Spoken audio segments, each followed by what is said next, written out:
Hey, True Believers, England Teen here with another Comic Book Origins. In this case, we are talking about Bone. Now, if you've heard me speak of 90s comics at all, you know that Bone is one of my favorite books of all time. I think this is an amazing comic strip. It's been described as a Lord of the Rings style tale, except for funnier. So, created by Jeff Smith when he was 10. He was very influenced by Pogo and Carl Barks. He wanted to write this huge adventure story, so he got all of his influences, you know, Moby Dick, Huckleberry Finn, and he put them together to create Bone. Now, I thought, wait a second, okay, didn't he do something before?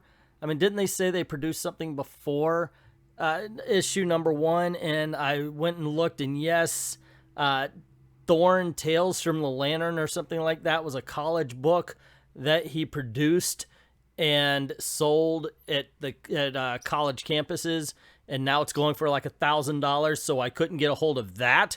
However, I did find out that it was released as a reprint in another book, so I found that one instead because it's a lot cheaper. This was a commissioned video, and I would like to say a thank you to Chrononaut for commissioning this. I love Bone. I'm very excited to check this out. If you guys want to commission a video, just go on over to Ko-Fi. Links in the description below. Pick out a subject, pick out a topic, and we'll get the video out to you as soon as possible. Now let's dive into Before Bone. Let's check out these comic strips that are supposedly the first appearance of Bone and see how much they've improved, how much has been used for the books itself. I'm very interested in this. This might be really cool. So the comic strips actually start off very familiar as Thorn sees Bone. Why, hello there. Whoops, hi. My name's Thorn, and Bone just stares at her.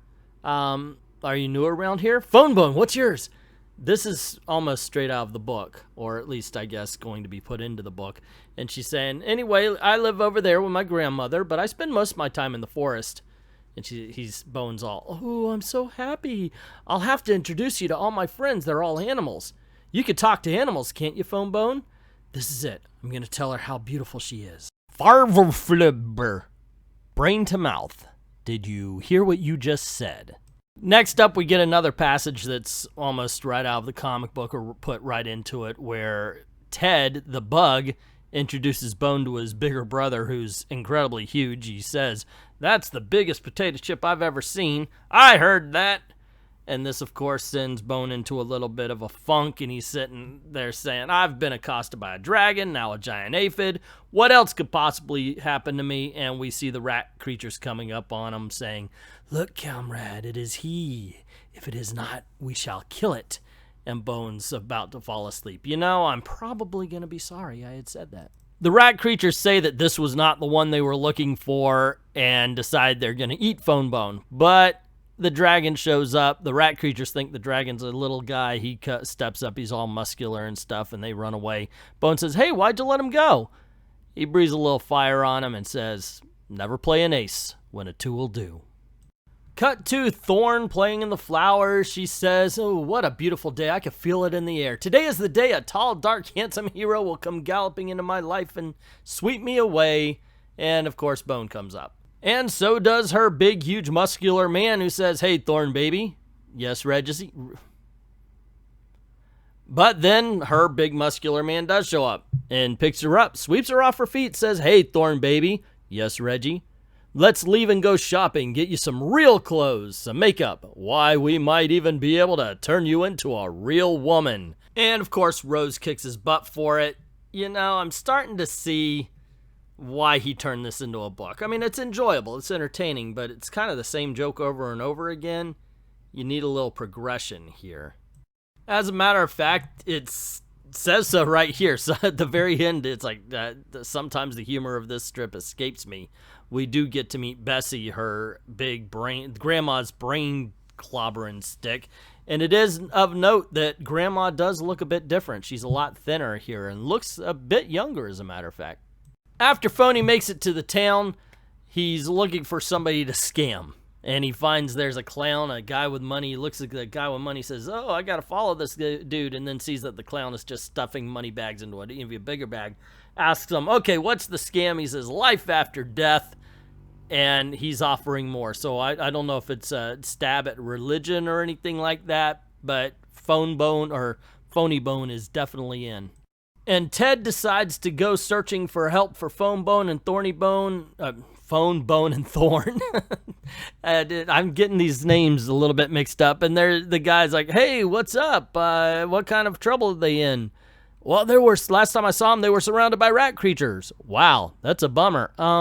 So I was wondering if you were planning to do anything about it? So I figured out what's going on. Okay, I'm not glomming onto this as much. I mean, it's okay. It's not bad. It's just there's no rhythm to it, and I think I realized why. Even in adventure comic strips, there would be a cliffhanger at the end of every strip, for the most part anyway. In this one, it really does want to be a comic book rather than the comic strips it's written into.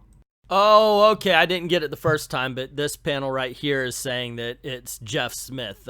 Ted the Bug pops out of the cartoon to say, hey, Jeff, are you going to draw a hero or something like that? Look at them, they're in danger, why don't you jump in? He's like, I can't jump into the cartoon, but I'm human, and he's like, you got to do something, and Jeff's all like, oh, that was a dirty trick, Bug.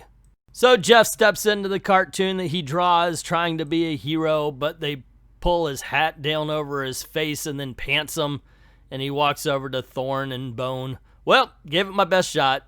I guess I better be going. That night, while Phony Bone escorts Thorn to meet Reverend Foulward, the defeated rat creatures return to their lair. The hooded figure on the throne beckons them forward. Come, stand before me. I see that you have failed me. You have not brought the small one to me. Have you an explanation? Yes, O liege, we have been deceived. There are two of the small ones, and the one called Phone Bone is a friend of the dragon. It is his fault. Phone Bone, I see. It's him. Finally, I have found him. Grandma Ben might start trouble. I better watch her. At last, I will try that again. At last, I shall have my payment. Hey, Phone Bone, how you doing? Eh? Oh, no, it is the small one's friend. Phony, I've been looking all over for you. You have been spared for now, Phony Bone. Okay, this strip's just confusing. It starts off with Phony Bone and Phone Bone fighting over the money-making schemes. Then they see Rose coming up with an end is nigh kind of sign. And all of a sudden, Phone's holding a baby rat creature saying, no, go home, it's just a baby. And so Rose goes home. It doesn't fit. It's like there's a missing scene somewhere.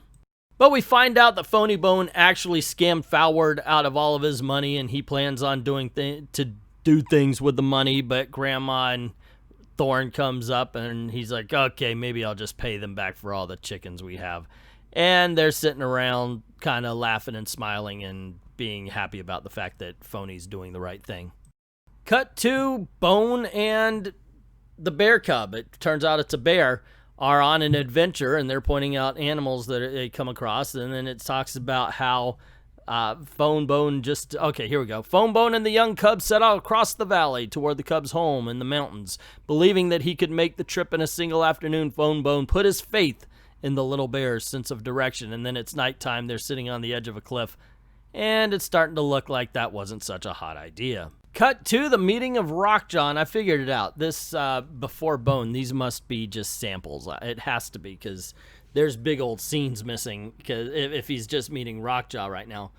Come, which is it? Are you with them or him? Who's them? Who's him? Them, the old woman and her granddaughter, the townspeople, the dragon. But who's him? Surely you know of him. He wears a hood pulled down over his face. The hooded man? That t-shirt you just described, it belongs to my cousin, Phony Bone.